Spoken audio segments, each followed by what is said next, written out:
Isipin mo, isang normal na biyahe lang ang plano nila. Pero sa isang maling likuan, nagbago ang buong buhay nila. May malaking punong nakaharang sa daan. Kaya napilitan silang bumalik, pero may kakaibang nangyari. Kahit ilang beses silang umikot, pareho pa rin ang kanilang napupuntahan. Para bang ayaw silang paalisin ng bayang ito. Pero ang tunay na bangungot, nagsisimula lang kapag lumubog ang araw. Dahil bawat gabi, may mga nilalang nalalabas. At kapag nagkamali ka ng isang desisyon, baka hindi mo na makita ang susunod na umaga. Nang papalubog na ang araw, naglakad si Sheriff Boyd sa isang kakaibang bayan habang tumutunog ang kampana na nagsasabi sa mga tao na oras na para umuwi. Pinalayas ni Sarah ang lahat ng tao sa kainan habang misteryosong bumubukas ang jukebox. Isinara ng lahat ng lokal ang kanilang mga pinto at bintana at siniguradong nasa tamang lugar ang kanilang mga anting-anting. Sinubukan ng isang bartender na gisingin si Frank na labis na lasing para gumalaw at nanatili roon. Nang ligtas na ang lahat, pumasok si Boyd sa kanyang opisina matapos tingnan ng karatula na may nakasulat na Nights Without Incident, 76. Samantala, ang anak ni Frank na si Megan ay nagdarasal sa kanyang silid nang marinig niya ang isang matandang babae na kumakatok sa bintana. Hiniling niya na pumasok, kaya sinabi ni Megan na hindi niya dapat buksan ang bintana. Nangako ang matandang babae na ililihim ito at nagpasya si Megan na tulungan siya. Dumating ang kanyang ina na si Lauren sa tamang oras upang makita si Megan na nagbukas ng bintana at ang matandang babae ay naging isang nakakatakot na nilalang upang atakihin sila. Kinaumagahan, naglakad pabalik si Frank sa kanyang bahay kung saan maraming tao ang nagtipon sa labas. Isang galit na si Boyd ang sumampal kay Frank at pinagalitan siya dahil sa hindi pagsasara ng mga bintana upang protektahan ang kanyang pamilya. Nang mapagtanto ang nangyari, nagsimulang magkaroon ng breakdown si Frank, ngunit kinaladkad pa rin siya ni Boyd pataas para tingnan ang mga bangkay ni Lauren at Megan at ang kanilang dugo kung saan-saan. Habang umiiyak si Frank sa sahig, inutusan ni Boyd si Officer Kenny na ikulong siya. Paglabas niya, nakita ni Boyd ang anting-anting sa sahig. Ilang milya ang layo mula sa bayan, si Jim at ang kanyang pamilya ay nasa isang road trip sakay ng isang RV. Bigla nilang nadatnan ng kalsada na nahaharangan ng isang natumbang puno kaya lumabas sila upang mag-imbestiga. Sa sandaling iyon, isang grupo ng mga uwak ang nagsimulang lumipad at sumigaw sa kanila, kaya bumalik ang pamilya sa RV upang subukang maghanap ng ibang kalsada. Pagkatapos magmaneho ng ilang sandali, naligaw sila at hindi nila makita ang GPS dahil walang reception ang kanilang mga telepono. Kalaunan, ang kanilang paggala ay nagdala sa pamilya sa bayan at napansin nilang lahat ng mga sasakyan doon ay flat ang gulong. Tinatapos na ng mga lokal ang libing at tinitigan sila ng may pag-iingat. Sinubukan ni Jim na magtanong ng ilang mga bagay ngunit hindi siya pinansin ng lahat maliban kay Boyd na nagsabi sa kanya na kailangan lang nilang sundan ang kalsada para mahanap ang highway. Umalis ang pamilya sakay ng kanilang sasakyan ngunit ang pagsunod sa kalsada ay paulit-ulit na nagbabalik sa bayan. Ayaw sumuko ng pamilya, muling tinahak ng pamilya ang daan at umikot si Jim papunta sa kabilang kalsada ngunit nakasalubong niya ang isang rumaragasang kotse. Saktong nailayo ni Jim ang RV, ngunit naging dahilan din ito para mag-crash ang kanilang sasakyan at maipit sa mga debris. Bumangga ang kabilang kotse sa isang puno at lumabas ang driver na si Toby para sumuka. Pagkatapos ay pumunta siya sa kalsada at nakita sina Boyd at Kenny na naglalagay ng spike strip, kaya humingi siya ng tulong. Bago sumugod sa aksidente, inutusan ni Boyd si Kenny na dalhin si Toby sa klinik ng bayan. Sa pinangyarihan ng aksidente, natagpuan ni Boyd ang kaibigan ni Toby na si Jade at ikinadena ito sa sasakyan nito dahil malinaw na wala ito sa sarili. Pagkatapos ay natagpuan ni Boyd ang RV at tinulungan si Jim at ang kanyang anak na si Julie na makalabas, ngunit ang ina na si Tabitha ay walang malay at ang binti ng anak na si Ethan ay natusok ng paa ng mesa. Di nagtagal ay dumating si Kenny na may dalang truck at matagumpay na nailigtas din si Tabitha. Gayunpaman, tiningnan ni Dr. Christie ang binti ni Ethan at ipinaliwanag na aabutin ng hindi bababa sa 1 oras para ligtas na matanggal ang paa ng mesa. 40 minuto na lang ang natitira bago dumilim, kaya nagpasya sina Boyd at Christie na manatili sa RV ng magdamag dala ang isang anting-anting. Ipinaliwanag ni Boyd sa pamilya na mapanganib ang kakahuyan sa gabi, kaya hinayaan na lang niya si Jim na manatili para kay Ethan at pinabalik ang lahat sa bayan. Sa klinik, pinanood ni Sarah si Toby habang nagising ito at nagsimulang magpanik. Bigla siyang hinalikan ni Sarah, pinakalma siya bago sinabing hindi niya kasalanan. Pagkatapos ay sinaksak niya ito sa leeg na ikinamatay niya. Pagkatapos ay nagsimulang kausapin ni Sarah ang sarili, sinasabing may kailangan siyang gawin at kung paano niya ito hindi magagawa. Kalaunan ay kumuha siya ng isang matalas na bagay at ginamit ito sa bibig ni Toby. Sa kalsada, aksidenteng tumawid ang truck sa spike strip, kaya kinaladkad ng mga lokal sina Tabitha at Julie papunta sa bahay ng kolonya ng naglalakad. Malakas ang ulan kaya patuloy silang nadudulas at natutumba ngunit kalaunan ay nakaya rin nila. Nag-alarm ang mga tao sa bahay at ayaw papasukin ng isang gwardya ang grupo dahil hindi sila naniniwalang tao sila. Nang magsimula ang isang pagtatalo, nagsimulang lumapit ang mga nilalang at nagpaputok si Kenny ngunit hindi nagtagumpay. Sa sandaling iyon, dumating ang pinuno ng bahay na si Donna at pinapasok sila. At isinara ang pinto sa tamang oras. Pagkatapos ay inutusan niya na itali sina Tabitha at Julie ayon sa protocol. Sa RV, hinarangan ni Boyd ang lahat ng labasan at isinabot ang anting-anting. Biglang nagsimulang magkaroon ng seizure si Ethan at hinawakan nila siya habang sinasabi ni Jim na hindi pa ito nangyayari noon. Nang tuluyang dumilim, sumilip si Boyd sa labas ng bintana at nakita ang 12-12 ng mga nakakatakot na nilalang na nakapalibot sa kanila.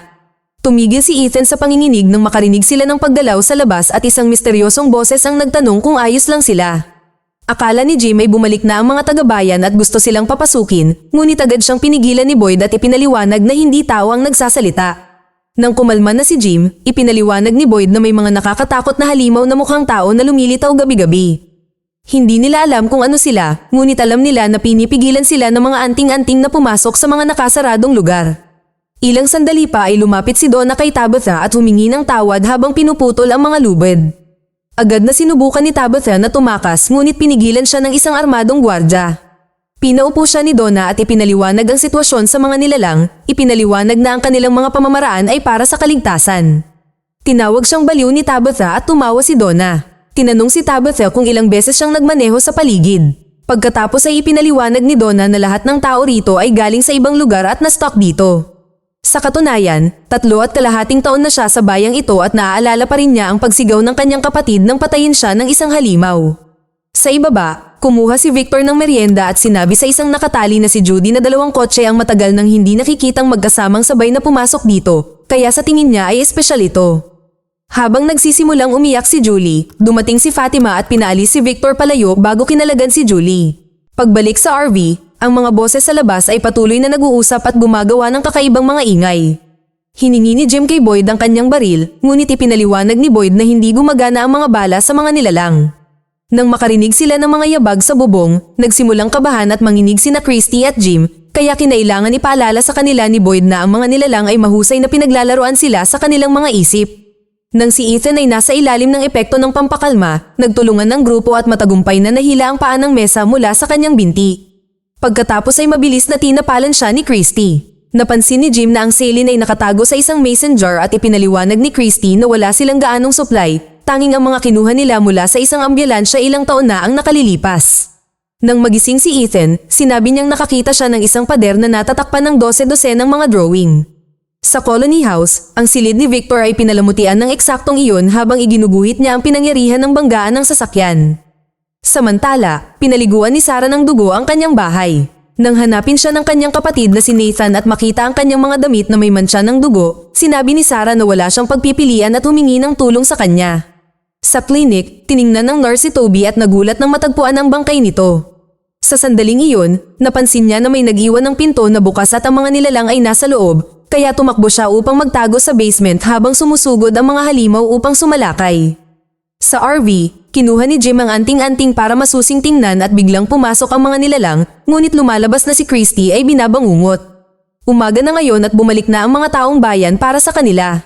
Sa bayan, ipinaliwanag ni Sarah kay Nathan na hiniling sa kanya ng mga boses na tapusin si Toby dahil iyon lang ang paraan para makauwi sila at isiniwalat din niya na iniwan niyang bukas ang pinto ng klinik. Nang pumunta si Kenny sa klinik para bisitahin ang kanyang ama, nakita niya ang anting-anting sa lupa at nagmamadaling pumasok para lamang makita ang bangkay ng nurse sa basement. Pagkatapos ay naglakad pa siya papasok at natagpuan ang punit-punit na katawan ng kanyang ama na naging dahilan para magkaroon ito ng breakdown. Bumalik si Boyd sa kanyang opisina at binura ang karatula para i-reset ang bilang ng insidente. Sa Colony House, nagambala si Ethan ng isang pangitain ng isang batang lalaki na nakaputi sa labas ng bintana na nagpatahimik sa kanya. Kalaunan ng maglakas loob si Ethan na kumaway pabalik ang batang lalaki na nakaputi. Samantala, nakatali pa rin si Jade sa isang kama at patuloy na sumisigaw, hinihiling na palayain siya. Lumapit si Donna at ipinaliwanag ang sitwasyon, ngunit naniniwala si Jade na ang lahat ng ito ay isang masalimuot na parang escape room na kalokohan na inihanda ni Toby para sa kanya at ang mga lokal ay mga binayarang aktor.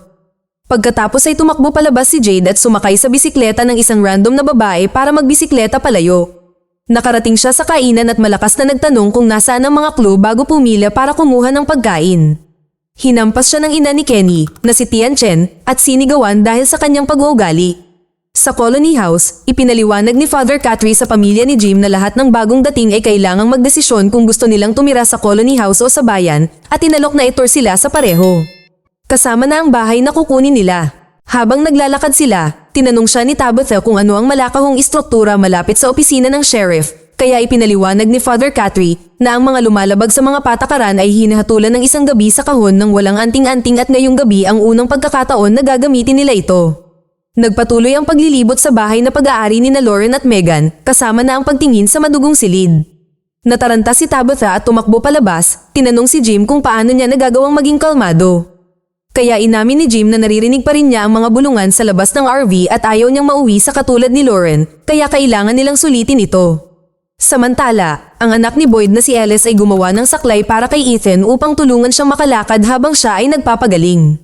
Naglibot si Ethan at natagpuan si Victor na sinusukat ang bilang ng mga hakbang na kailangan upang makarating mula sa bahay patungo sa mga puno. Ayaw ni Victor na nagtatanong si Ethan ngunit naging pala kaibigan siya nang banggitin ng bata ang batang nakaputi. Pagkatapos ay inamin ni Victor na tinitingnan niya kung gumagalaw ang mga puno. Sa sandaling iyon, nakita sila ni Julie at sinigawan si Ethan na bumalik sa loob, hinihiling sa kanyang kapatid na huwag makisama sa weirdong iyon. Habang patuloy na nagbibisikleta si Jade, nakita niya ang mga pinto ng isang malaking bato. Pumasok siya sa loob at nakakita ng isang pintong kahoy. Nang buksan niya ito, nakita niya ang isang matandang katawan na nadurog ng isang malaking bato na ang mukha ay biglang nagsimulang sumigaw. Natakot si Jade at natumba na nagbigay daan sa kanya upang makita ang isang simbolo na nakapinta sa kisame. Pagkatapos ay tiningnan niya muli ang cabinet ngunit natagpuan itong walang laman. Tinawag ni Jade si Toby na isang henyo, iniisip pa rin na ito ay isang kalokohan. Sa simbahan, sinabi ni Boyd kay Father Catry na hindi niya maaaring ilagay si Frank sa kahon na isiniwalat na ito ay dapat na isang hadlang at hindi isang aktwal na parusa. Gayunpaman, itinuro ni Father Catry na kung si Frank ay mapapatawad sa kanyang mga krimen matapos siyang makatanggap ng ilang babala sa publiko, ang mga patakaran ay mawawalan ng bisa at ang bayan ay magugulo. Habang papunta sa kanyang opisina, huminto si Boyd sa tabi ng kahon at pumasok sa loob, sinusubukang isipin kung ano ang magiging hitsura nito.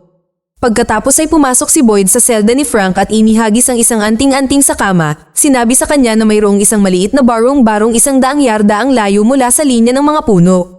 Inutusan niya itong kunin ng anting-anting at gawin ng anumang gusto niya doon. Ilang sandali pa ang lumipas, isinagawa ni Father Catry ang seremonya ng pagpili. Ipinaliwanag niya na kung gusto ng pamilya ni Jim na tumira sa bayan, dapat silang kumuha ng bato, ngunit kung mas gusto nila ang isang bahay na may kolonya, dapat silang kumuha ng bulaklak. Ang seremonya ay naantala ni Boyd na gustong pag-usapan si Frank sa kahon. Gayunpaman, dumating si Frank at inamin na nabigo niya ang kanyang pamilya. Ibinalik niya ang anting-anting at sinabing gusto niyang makipag-ugnayan muli sa kanyang mga mahal sa buhay. Naniniwala pa rin na ito ay isang pagtatanghal, nagsimulang pumalakpak at tumawa si Jade, kaya pinigilan siya ni Boyd at pinapili, kaya pumili si Jade ng isang bato. Pagkatapos ay inilayo ni Kenny si Jade. Nang pagkakataon na ng pamilya, pinili ng lahat ang paninirahan sa bayan maliban kay Julie na siyang pumili na tumira sa Colony House. Nagkaroon ng pagtatalo at kinailangang ipaalala sa kanila ng mga lokal na ang desisyon ay final na. Sa sementeryo, lumapit si Kenny sa isang bukas na libingan at ipinakita ang pira-pirasong mukha ni Toby kay Jade. Sa wakas ay tinanggap na ni Jade ang katotohanan at nagsimulang umiyak. Pagkatapos ay dinala siya ni Kenny sa kanyang bahay upang tumira si Jade kasama niya at ng kanyang ina. Habang papalubog ang araw, dinala ni na Boyd at Father Catry si Frank sa kahon, mabilis siyang iniwan mag-isa. Di nagtagal, lumapit ang mga nilalang sa kahon at pinilit ni Boyd ang sarili na manood mula sa kanyang bintana. Binasag ng mga halimaw ang kahon at inatake si Frank na ikinamatay niya. Isang flashback ang nagpapakita ng isang batang si Victor na lumalabas mula sa basement at natagpuan ang lugar na puno ng mga bangkay. Sa kasalukuyan, iginuhit ni Victor si Julie gamit ang Crayola habang natutulog ito. Nang magising siya, sinabi ni Victor na nagsisimula na niyang maalala ang mga bagay-bagay at binigyan siya ng drawing. Samantala, nagdala si Boyd ng isang kariton na may mga kahoy upang ayusin ang kahon at natagpuan ang katawan ni Frank. Inilagay niya ito sa kariton at sinimulang dalhin sa sementeryo. Kalaunan, nang simulan niya ang pagkukumpuni, nilapitan siya ni Father Cotry na nagpaalala sa kanya na hindi niya kasalanan ng insidente at dapat itigil ni Boyd ang pagpaparusa sa sarili dahil ayaw pumayag ng kanyang yumaong asawa. Pagkaalis ni Father Cotry, napansin ni Boyd ang panginginig ng kanyang mga kamay. Sa kainan, misteryosong bumukas ang jukebox nang pumasok sina Jim at Ethan. Habang kumakain sila, sinabi ni Ethan na magkukunwari siyang pakikipagsapalaran ng lugar na ito at inamin na gusto niyang isipin na ang kanyang yumaong kapatid ay umalis para sa isang pakikipagsapalaran. Nagalit si Jim nang marinig ito at pumunta sa banyo para umiyak. Sa sandaling iyon, dumating si Victor at sinabing ang mga puno ay lumapit ng 4 pulgada na masama. Pagkatapos ay ipinakita ni Victor kay Ethan ang isang larawan na iginuhit niya ng batang lalaki na nakaputi at kinumpirma ni Ethan na tumutugma ito sa kanyang nakita, kaya napagpasyahan ni Victor na totoo ito. Lumabas si Jim mula sa banyo at sinigawan si Victor, sinabihan siyang lumayo kay Ethan habang itinutulak siya palabas. Samantala, binisita ni Tabitha si Julie at hiniling na tumira kasama ang kanyang pamilya. Nagalit si Julie at isiniwalat na alam niyang gusto ng kanyang mga magulang ng diborsyo. Ang bakasyon sa RV ay isang pang-abala lamang. Nang aminin ni Tabitha na tama siya, ipinaliwanag ni Julie na nasaktan siya na iniisip pa rin ng kanyang ina ang kanyang patay na anak sa halip na alagaan ang 2 nabubuhay na anak niya at nagmamadaling bumalik sa loob. Sa opisina ng sheriff, ipinakita ni Kenny kay Jade ang mapa ng lahat ng lokasyon kung saan nagmula ang mga naninirahan sa bayan bago sila nakulong. Idineklara ni Jade na imposible iyon at nagsimulang tumawa, sinasabing hindi siya titigil hanggat hindi niya nalalaman ang katotohanan. Habang sinasabi sa kanya ni Kenny na mababaliw siya, narinig ni Jade ang static ng radyo at dinala ito habang paalis. Sa bahay, natagpuan ni Tabitha si Jim at ikinwento sa kanya ang nangyari kay Julie na nagdulot ng pagtatalo tungkol sa kanilang relasyon. Narinig sila ni Ethan mula sa kusina ngunit hindi sila pinansin nang makita niya si Victor sa likod. Sinabi sa kanya ni Victor na kailangan nilang hanapin ang batang nakaputi, sinabing pinili ng batang nakaputi si Ethan tulad ng dati niyang pagpili kay Victor. Tinanong ni Ethan kung ito ay parang isang quest at sumang-ayon si Victor, binigyan siya ng tungkod dahil masangkop ito para sa isang quest kaysa sa isang saklay. Habang naglalakad sila sa kagubatan, ipinaliwanag ni Victor na ang batang nakaputi ay unang lumitaw ilang taon na ang nakalilipas nang dumating ang 2 sasakyan sa parehong araw. Isiniwalat din niya na mas matagal na siya sa bayan kaysa sa iba. Sa sandaling iyon, nakita ni Victor ang batang nakaputi na dumaan at sinimulan siyang sundan ng 2. Pagbalik sa bahay, natagpuan ni Tabitha at Jim ang saklay at desperadong hinanap ang kanilang anak.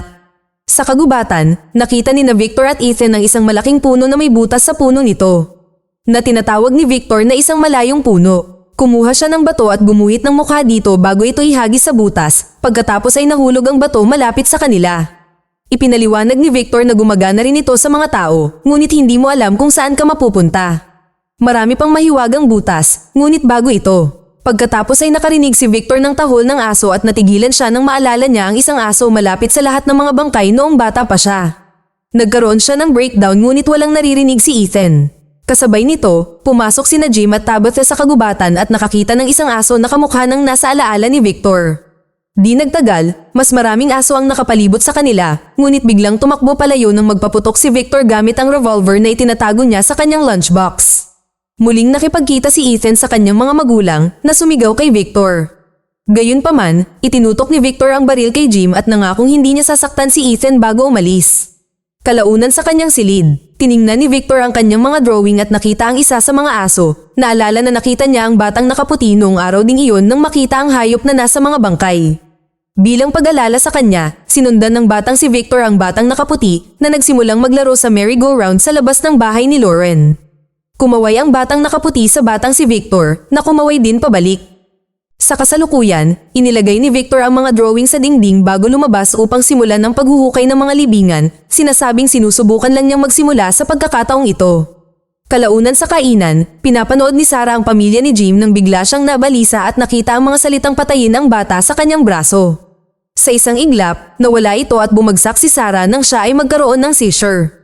Di nagtagal, dinala si Sarah sa klinik at sinabi ni Christy na dapat siyang magpalipas ng gabi. Pumayag si Sarah ngunit gusto niyang mapag-isa kaya hiniling niya kay Christy na huwag papasukin si Nathan. Nang dumating si Boyd upang tingnan si Sarah, naisip niya kung ang mga seizure nila ni Ethan ay pisikal na reaksyon sa bayan. Napansin ni Christy na nanginginig din ang mga kamay ni Boyd. Palabas na si Boyd, nakita niya si Nathan at kinailangan niyang pigilan ito sa pagpasok sa klinik na nangangakong magiging maayos ang lahat. Umuwi si Nathan at tinitigan ang duguan na damit ni Sarah. Iniisip kung ano ang gagawin. Sa bahay, sinabi ni Jim sa kanyang pamilya na dapat nilang subukang alamin ang mga misteryo ng bayan sa pamamagitan ng pagsulat ng lahat ng mga tanong nila sa dingding, simula sa kung nasaan tayo. Nang gabing iyon, naglakad-lakad si Sarah sa klinik at nakita muli ang mga salita sa kanyang braso, kaya naisip niyang kumuha ng patalim. Natagpuan siya ni Christy bago pa man siya makakilos at ginugol nila ang gabi sa pag-uusap. Kinabukasan, naglilibot si Jade sa bayan na bumubulong sa kanyang sarili habang may dalang radyo. Tinanong siya ni Trudy kung ano ang ginagawa niya, kaya ipinaliwanag ni Jade na tinutulungan siya ng radyo na mag-isip. Sa bahay ni Tabitha, dumaan si Sarah upang bisitahin si Ethan at naglaro sila ng merry-go-round. Pinanood sila ni Tabitha mula sa bintana at sinabi kay Jim na sa wakas ay bumalik si Ethan sa kanyang sarili. Pagkatapos ay inalok ni Sarah na ipakita kay Ethan ang mga hayop sa kamalig at sumama si Tabitha. Sa labas ng bayan, binisita ni Boyd ang puntod ng kanyang asawa at sinabi rito na nakakaramdam siya ng panginginig tulad ng kanyang ama, ibig sabihin ay wala na siyang masyadong oras. Inamin din niya na mayroon siyang kakaibang ideya na maaaring makapagpauwi sa lahat, ngunit kung mabigo siya, mas lalo lamang itong magpapalala sa lahat. Hiniling ni Boyd na sana ay padalhan siya ng kanyang asawa ng senyales para magdesisyon kung ano ang gagawin. Samantala, hinanap ni Nathan si Father Catry at tinanong kung ano ang mga patakaran tungkol sa pagkukumpisal. Nangako si Father Catry na anumang sasabihin niya ay mananatili sa pagitan nila at ng Diyos. Sinabi sa kanya ni Nathan ang lahat at nang mataranta si Father Catry, ipinaalala ni Nathan sa kanya ang mga patakaran sa pagkukumpisal. Nangako si Father Catry na hindi siya magsasalita ngunit kailangan nilang ilayo si Sarah sa mga tao. Sa kamalig, ipinakilala ni Sarah sina Tabitha at Ethan sa kambing habang ibinabahagi na bago sila nagkaroon ng mga anting-anting, gumagamit ang mga lokal na mga taguan. Naisip ni Sarah na kapakipakinabang na malaman ng tungkol sa kanila kung sakali at inalok na ipakita kay Tabitha ang isa. Pumasok sila sa kamalig at binuksan ni Sarah ang isang pinto sa likod. Nang maglakad si Tabitha patungo rito, itinulak siya ni Sarah papasok at nilock ang pinto. Pagkatapos ay lumapit si Sarah kay Ethan at sinabi sa kanya na ang malapit ng mangyari ay magliligtas sa lahat. Isang takot na si Ethan nang humakbang palayo at sinunggaban siya ni Sarah, ngunit sa sandaling iyon ay dumating si Nathan upang pigilan siya. Sumigaw si Sarah at sinabing ito ang paraan para makauwi sila, kaya sinunggaban siya ni Nathan mula sa likuran. Habang nagpupumiglas si Sarah sa kanyang hawak, aksidente niyang nasugatan si Nathan gamit ang patalim, dahilan para mawalan siya ng malay pagdating ni Father Catry. Sinamantala ni Ethan ang pagkakataong iyon para tumakas at hanapin ang kanyang kapatid. Maya-maya, dumating ang isang grupo ng mga taga-bayan at natagpuan ang bangkay ni Nathan. Ipinaliwanag ni Father Catry na huli na siya at tumakbo si Sarah papunta sa kakahuyan. Sinabi ni Boyd na maaaring makuha siya ng halimaw at sinigawan sila ni Jim dahil hindi ito ang bayan na ligtas para sa kanyang pamilya gaya ng kanilang ipinangako. Kalaunan sa bahay, isinulat ni Tabitha kung nakaligtas ba sila sa pag-crash. Sa kainan, nakipag-usap si Boyd kay Christy nang biglang tumugtog ang jukebox ng paboritong kanta ng kanyang asawa. Sinabi ni Boyd na ito ang senyales na hinihintay niya. Habang inililibing ni Kenny at Boyd si Nathan, dumaan si Jade sa bayan upang mangolekta ng mga kagamitan para sa radyo mula sa iba't ibang sasakyan. Sa bahay ng kolonya, nagulat si Julie nang makita ang isang inabandonang bouquet ng mga bulaklak sa labas. Sa simbahan, bumaba si Father Catry sa basement at isiniwalat na itinali niya si Sarah sa isang upuan. Matapos tanggalin ang tali sa kanyang bibig, sinabi niya sa kanya na ang Biblia ay binubuo ng 73 aklat at mula nang dumating siya sa bayang ito, iniisip niya kung ang mga lokal ang napiling gumawa sa ika-74 na aklat. Para malaman ang dahilan sa likod nito, kailangan niyang malaman ang sinabi ng mga boses kay Sarah. Sinabi niya na ang mga boses ay matagal nang nasa bayan, naghihintay ng isang taong makakatulong sa kanila na makatakas. Naniwala si Sarah sa kanila dahil sinabi nila sa kanya ang mga bagay na hindi nila maaaring malaman, tulad ng paghula sa dalawang sasakyan bago pa man sila dumating. Sinabi rin nila sa kanya na kung gagawin niya ang sinabi nila, makakauwi rin ang mga lokal. Ipinangako nila sa kanya na magiging maayos si Nathan, kaya umiyak siya dahil hindi niya alam kung mapagkakatiwalaan pa niya sila. Napagpasyahan ni Father Catry na kung totoo ang mga boses, nangangahulugan ito na nakikipag-ugnayan sa kanya ang bayan at dapat silang makahanap ng paraan upang patunayan na hindi iisipin ng mga lokal na baliw si Sarah. Biglang sumigaw si Sarah sa sakit at sumigaw ng hindi bago humingi ng papel dahil gusto ng mga boses na ipakita niya sa kanya ang isang bagay. Habang nagmamakaawa siya sa mga boses na tumigil, desperado siyang gumawa ng drawing at ibinigay ito kay Father Catry. Ipinaliwanag na nakita siya ng mga boses na nagtago ng isang bag sa lupa pagdating niya. Nabigla si Father Catry nang marinig ito at nang makita ang drawing, nagmadali siyang lumabas ng bayan para maghukay ng isang partikular na bag. Nakakita siya ng chocolate bar na may parehong logo na ginawa ni Sarah. Habang tinatapos ang paghuhukay sa libingan, sinabi ni Boyd kay Kenny na nararamdaman niyang nagbabago ang mga bagay-bagay. Itinuro niya na ang mga anting-anting ay maaaring gumana sa RV, kaya gusto niyang dalugarin ang kagubatan at subukang maghanap ng paraan palabas, ngunit iniisip ni Kenny na sinusundan niya ang kanyang kamatayan. Sa bahay, sinuri ni Jim ang mga kordon sa isang lampara at nakitang walang wire. Napansin niya na peke rin ang mga saksakan ng mga ito, ngunit gumagana ang lahat ng ilaw. Sa sandaling iyon, biglang pumasok si Jade at sinabing napansin din niya ang kawalan ng mga wire, kaya may ideya siya. Pumayag si Jim na tumulong at huminto sila sa kotse ni Jade para kunin ang lahat ng mga wire nito. Pagkatapos ay lumapit sila sa isang napakataas na puno, kung saan sinimulan nilang mag-install ng antena para sa radyo. Inamin ni Jade na hindi siya makaakyat dahil sa kanyang pagkahilo, kaya si Jim na lang ang gumawa. Habang paakyat si Jim, nahawakan ni Jade ang puno at nagulat siya nang makakita ng dugo. Bigla niyang natuklasan ng isang grupo ng mga bangkay na pira-piraso na nakasuot ng uniforme noong digmaang sibil at ang kakaibang simbolo na nakaukit sa puno. Pagkatapos ay lumingon si Jade at napansin ng isang sundalong tumutuon sa kanya, kaya tumakbo siya palayo nang marinig ang mga putok. Hinabol siya ng sundalo at nang matumbas si Jade, umatake ang sundalo. Nagsimulang mag-panic attack si Jade ngunit dumating si Jim, na nagpapakitang guni-guni lamang ang lahat.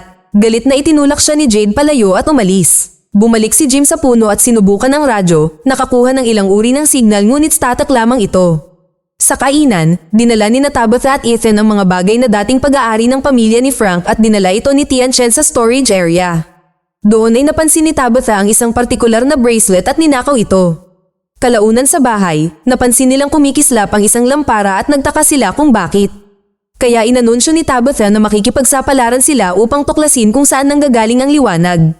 Matapos tanggalin sa saksakan ng lampara at ilipat ang mga muebles, sinimulan ni Tabitha ang pagpukpok sa dingding. Kalaunan ay pumunta si Jim sa kainan at walang humpay na iginuhit ang simbolong nakita niya sa puno.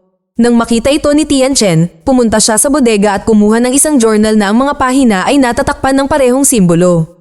Samantala, hiniling ni Boyd kay Kenny na maglaro ng catch at sa wakas ay inamin na mayroon siyang Parkinson's disease. Kalaunan ay hindi na niya mapoprotektahan ng mga tao, kaya gusto niyang makahanap ng paraan para makaalis sila dito habang kaya pa niya. Kailangan niya si Kenny upang maging isang mahusay na pinuno at gampanan ang kanyang tungkulin. Kinahapunan, umuwi si Jim at natagpuan ang butas sa dingding. Lumabas si Ethan mula sa basement na may dalang isang balde ng lupa, kaya pumunta si Jim doon para sa isang paliwanag.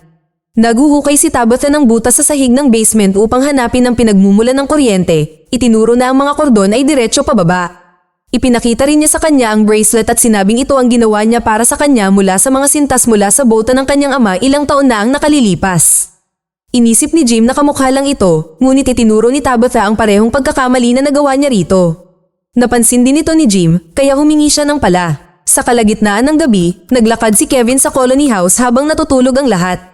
Umakyat siya sa taas at tumingin sa bintana, kung saan isang nilalang na kamukha ng isang magandang babae na nagngangalang Jasmine ang nagpasalamat sa kanya para sa mga bulaklak at tinanong siya kung kailan siya maaaring pumasok. Kinabukasan sa colony house, ang mga residente ay nagsabit ng mga dekorasyon para sa isang salo-salo. Sa labas, nag-iwan si Kevin ng isang bagong bouquet ng mga bulaklak. Sa opisina, sinabi ni Father Cotry kay Boyd na kailangan nilang mag-usap ng pribado at napansin niyang naghahanda nang umalis si Boyd.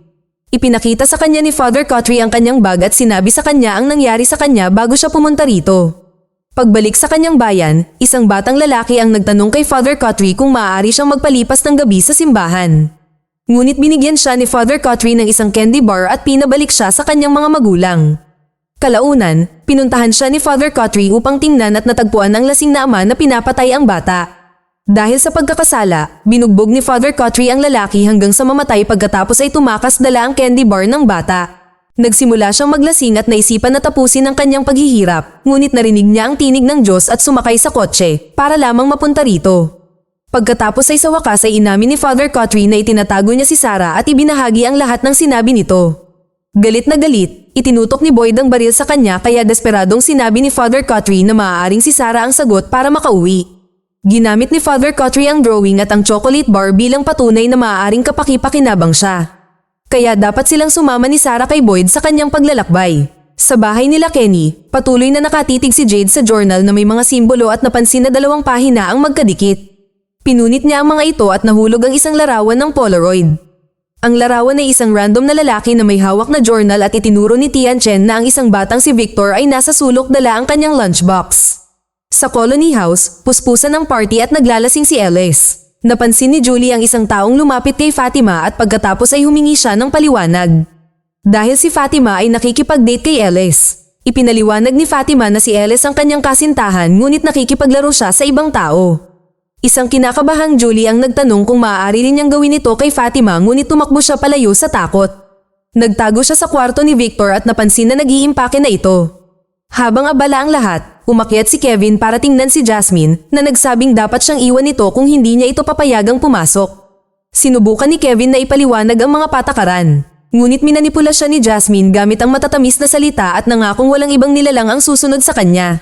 Kalaunan ay sumuko si Kevin at gumamit ng crowbar para simulang tanggalin ang mga pako sa bintana at sa wakas ay binuksan ito. Pumasok si Jasmine sa loob at pagkatapos isara muli ang bintana, nagsimula silang maghalikan. Gayunpaman, kinalmot siya ni Jasmine gamit ang kanyang mga kuko at kinagat ang dila nito bago siya inatake. Sa ibaba, isang lasing na si Dale ang nagteorya na sila ay nasa isang maliit na mundo. Isang inis na si Ellis ang nagsimulang makipag-away sa kanya at sinubukan siyang pakalmahin ni Fatima. Ngunit sinabi ni Dale na si Ellis ay kasing baliw ng kanyang ina na lalong nagpagalit kay Ellis. Mabuti na lang at dumating si Donna at agad silang pinigilan sa pagiging marahas. Umalis si Ellis upang magtago sa kanyang silid at ininsulto siyang muli ni Dale kaya sinuntok siya ni Donna. Pagbalik kay Jasmine, hinugasan niya ang dugo at binuksan ng bintana para mas maraming nilalang ang makapasok. Sa sandaling iyon, nakarinig si Trudy ng mga ingay at pumasok sa silid ngunit 3 nilalang ang nakapalibot sa kanya. Tinawag nila siya sa kanyang pangalan, sinasabing alam nila ang lahat ng pangalan bago nila siya atakihin. Ilang minuto ang lumipas, naagaw ang atensyon ni Dale ng dugong tumutulo sa kanya. Tumingala siya at nakita ang isang nilalang na nakangiti sa kanya na puno ng dugo. Naghiyawan ang mga tao at nagsimulang magpanik nang may tumunog ng alarma. Narinig ito ni Victor kaya naghanda siya ng lubad sa kanyang bintana bago ibinigay kay Julie ang kanyang lunchbox, pagkatapos ay lumabas silang dalawa ng bahay. Nang marating nila ang lupa, nakita ni Victor ang batang lalaki na nakaputi at inakay si Julie papunta sa kagubatan. Habang sinisimulan ng mga nilalang na habulin at patayin ng mga tao, inakay ni Donna ang mga tao papasok sa van at napagtanto na nawawala sina Ellis at Julie.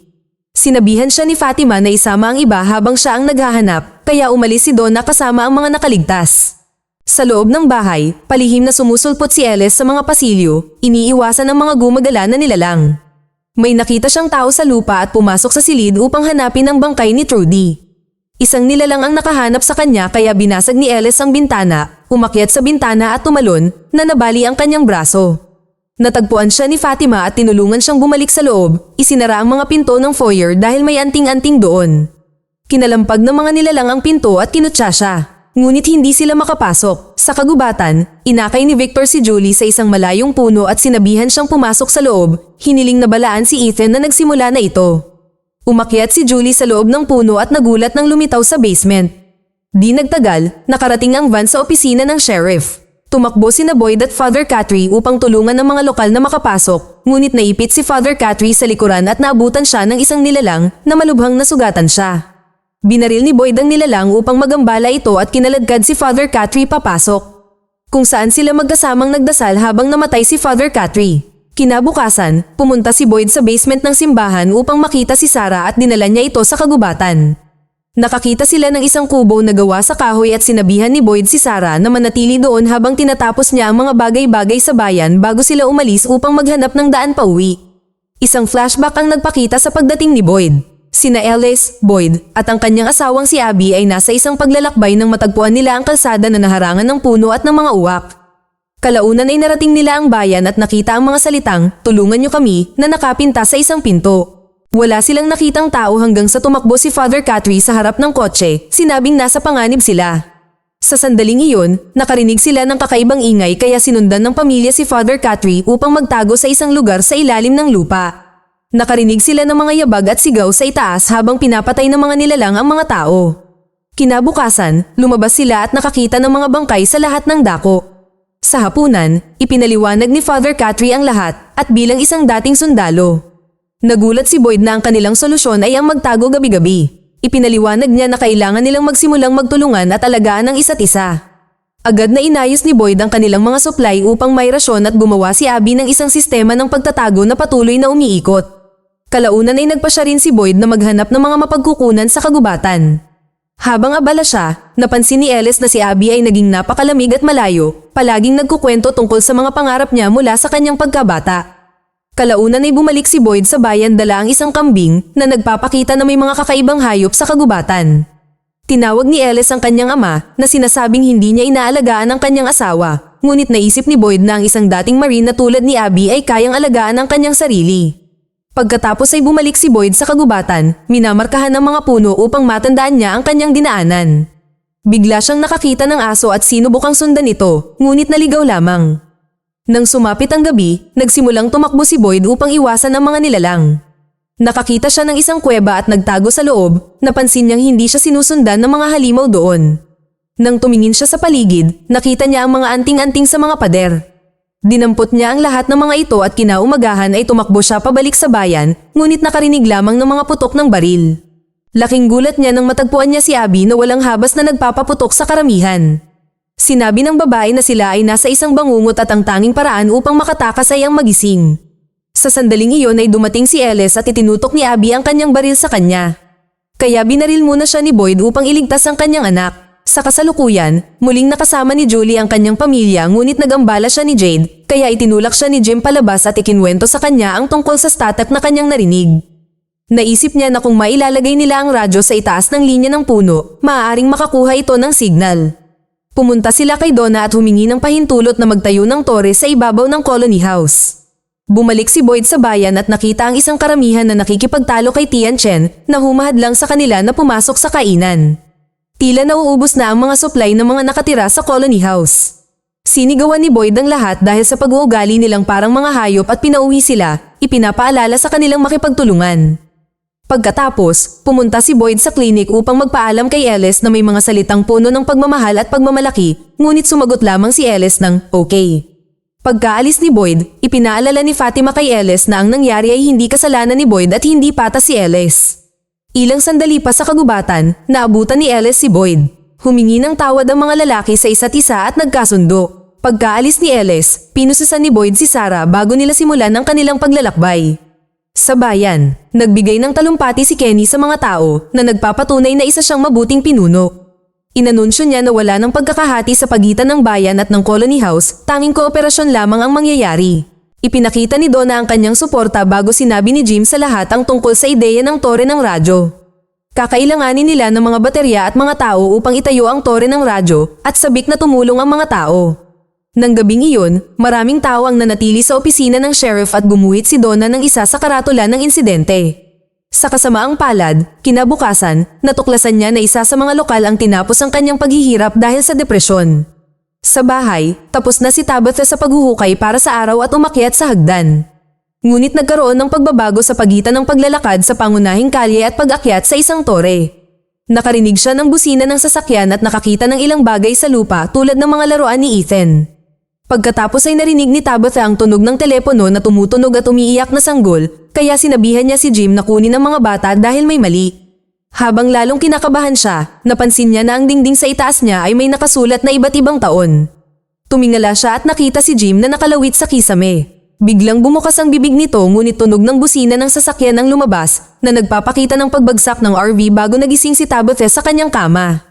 Kalaunan ay tinulungan niya ang mga bata sa tamang pagkakasunod-sunod upang makagawa ng isang kwento. Gayunpaman, nang makahanap si Tabitha ng isang drawing ng mga pinutol na katawan, hiniling niya sa kanila na tumigil.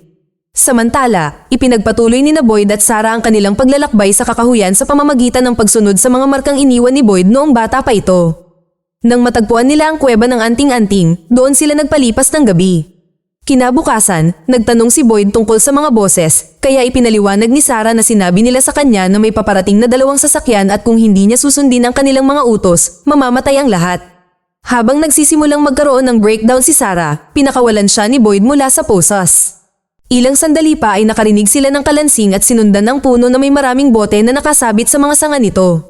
Habang sinusubukan ni Boyd na ibagsak ang isang bote, nagsimulang sumigaw si Sarah sa sakit at nagkaroon ng seizure, kaya sinubukan ni Boyd ang kanyang makakaya upang tulungan siya. Sa Colony House, pinangunahan ni Jim ang paggawa ng tore ng radyo habang si Jade ay nagtatrabaho sa isang pinagmumulan ng kuryente. Ang problema ay walang paraan upang magkarga ng mga baterya nang hindi mabilis na nauubos ang iba pang mga mapagkukunan. Sa loob, sinabi ni Kenny kay Donna na kakailanganin nila ng kahoy mula sa kamalig para itayo ang tore. Dahil dito, nagalit si Donna at nagmadali siyang maghanap ng palakol upang simulan ang pagsira sa mga sahig. Sinabihan siya ni Kenny at Jim na tumigil at sinabi ni Kenny na kailangan nilang itayo ang Colony House. Sumagot si Donna na hindi na nila ito kailangan dahil ang tore ng radyo ang maghahatid sa kanila pauwi. Idinagdag na hindi na ito isang tahanan kundi isang libingan. Sa bahay nila Kenny, palaging nagrereklamo si Jade tungkol sa sitwasyon. Nawawalan ng pasensya si Tian Chen at pinagalitan siya bago itinuro na kung kailangan niya ng kuryente, nasa mga bumbilya iyon. Nagbigay ito kay Jade ng ideya. Sa bahay nila Jim, patuloy ang pamilya sa paghuhukay at hindi napansin ang pagkislap ng mga ilaw. Biglang huminto si Tabitha dahil inakala niyang napunta na sila sa ilalim, kaya pumunta siya sa lokal na imbakan ng mga kagamitan para kumuha ng piko. Sa kagubatan, nagising si Sarah at natuklasan na nagkampo si Boyd na may nakasabit na anting-anting sa kanilang tolda. Isiniwalat ni Boyd na naibaba niya ang isa sa mga bote, ngunit isang piraso ng papel lamang ang laman nito na may nakasulat na 1864. Sinabi ni Sarah na dapat silang bumalik sa bayan, na ipinaliwanag na ang boses na narinig niya sa pagkakataong ito ay isang bagong babae na nagsabi sa kanila na may mas masahol pa sa mga nilalang. Paulit-ulit na sinabi ng boses na, sabihin kina Mr. Fish at Loaves na mali ako, na ikinagulat ni Boyd. Sa sandaling iyon, nagsimulang umalingaw ang mga kakaibang ingay sa paligid ng tolda. Nabiglang nagsimulang manginig ng malakas. Pagkalipas ng ilang minuto, tumigil ito at nagmadali si Boyd na isabit muli ang anting-anting. Pagkatapos ay nakarinig sila ng malakas na busina at lumitaw ang mga kislap ng liwanag sa labas ng tolda. Nang huminto ito, lumabas si Boyd at natuklasan ang lugar na natatakpan ng mga sapot ng gagamba. Nagpa siya ang dalawa na maglakbay patungo sa direksyon ng mga ilaw kagabi. Habang naglalakad sila, tinanong ni Sarah kung sino sina Mr. Fish at Loaves. Sumagot si Boyd na iyon ang palayaw niya sa hukbo at nagalit nang ipahiwatig ni Sarah na ang boses ay maaaring isang babala mula kay Abby. Sa sandaling iyon, nakarinig si Boyd ng isang pagtawag ng tulong, ngunit hindi magawa ni Sarah. Tumakbo si Boyd papasok sa kagubatan at natagpuan si Abby na nakulong sa isang sapot, ngunit ito ay isang bitag para biglang dakpin siya ng isang multo. Pagkatapos ay natabunan si Boyd ng mga gagamba at nagsimulang makagat habang siya ay natitisod palayo sa bitag. Tinulungan siya ni Sarah na alisin ang mga nilalang at ligtas na ngayon si Boyd, kaya tiginiit niyang maglakbay. Gayunpaman, di nagtagal ay nagsimulang humina ang kanyang pag-iisip, naniniwalang wala ng daan palabas o pag-asa, at siya ay bumagsak. Tinulungan siya ni Sarah na makatayo at hinimok siyang magpatuloy dahil nakikita niya ang isang paparating na bagyo. Bigla nilang narinig muli ang busina at nagsimulang umulan. Nahirapan silang makarating sa tuktok ng burol ngunit kalaunan ay natuklasan na ang pinagmumulan ng liwanag at ingay ay isang lighthouse. Pagbalik sa pamilya ni Jim, binisita sila ni Jade na nagdala sa kanila ng solusyon sa kanilang problema. Naglagay siya ng plug ng hairdryer sa pagitan ng isang lampara at ng bombilya na naging dahilan upang ito ay umilaw. Nangangahulugan ito na maaari nilang gamitin ang kuryente sa pamamagitan ng mga lampara at paganahin ang tore ng radyo. Di nagtagal, tinipon ni na Jim at Jade ang mga lokal sa kainan at hiniling sa kanila na kumuha ng maraming conductive wire. Bago pa man nila mamalayan, natapos na ang mga pangwakas na pagdidikit sa tore at nagsama-sama ang mga lokal upang itaas ito sa bubong. Nang nakatayo na ang tore, binuksan ito ni Jim at natuklasan na mayroon silang signal, kaya nagdiwang ang lahat hanggang sa mapansin nila ang paparating na kakilakilabot na bagyo. Habang lumalakas ang hangin, ang mga tao ay umuwi o kumuha ng mga payong. Patuloy na sinusubukan ni Jim ang iba't ibang frequency ng radyo hanggang sa makarinig siya ng isang boses na nakakaalam ng kanyang pangalan at nagbabala sa kanya na hindi dapat hinuhukay ni Tabitha ang butas na iyon. Matapos tumakbo si Jim papunta sa kanyang asawa, sumabog ang mga bumbilya na nagbibigay kapangyarihan sa tore ng radyo. Sa basement, patuloy na naghuhukay si Tabitha hanggang sa gumuho ang sahig. Napadpad siya sa isang kuweba at natagpuan ni Victor na nagsabing sinabi sa kanya ng batang nakaputi na darating siya at kailangan niya itong hintayin. Nagsimulang yumugyug ang bahay at sinabi ni Victor na hindi ligtas dahil natutulog ang mga nilalang sa mga tunnel na ito, ipinapakita sa kanya ang mga painting sa kuweba na ginagawa nila. Habang kinakalagkad ni Victor si Tabitha palayo, dumating si Jim at nalaman niyang gumuho na ang pangunahing palapag. Sa kagubatan, bumagsak si Boyd dahil sa sakit at lumitaw ang batang nakaputi para kay Sarah, sinabi sa kanya na galit na ang lugar na ito ngayon. Gusto niyang makapunta sila sa ligtas na lugar kaya pinababa niya sila sa isang malayong puno. Nauna si Boyd sa loob at dinala sa ilalim ng isang tuyong balon. Sa bayan, tumunog ang jukebox ng kainan nang dumating ang isang bus. Mag-subscribe para sa higit pang mga video na tulad nito, i-on ang notification at mag-iwan ng like para matulungan ang aming channel. Salamat sa panunood.